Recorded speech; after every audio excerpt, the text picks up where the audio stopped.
國企開發商大跳水啦！華發官山水 total 唔使50萬，我哋睇下咩料先。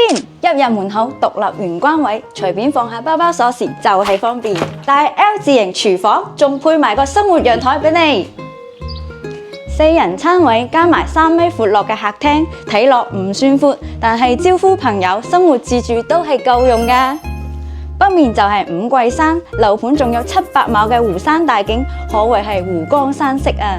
休息區第一間房就可以做到3邊落床，呢個洗手間夠晒闊落啦啩！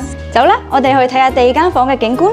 哇，最細間房居然可以一眼望到山景。主人房尾8大床，窗外就係人工湖，真係夠晒詩意啊！呢個單位94方，3房2廳2衛，每日仲有直通巴返回香港。依家首付只需要幾個就可以入手啦，仲唔嗱嗱臨上車？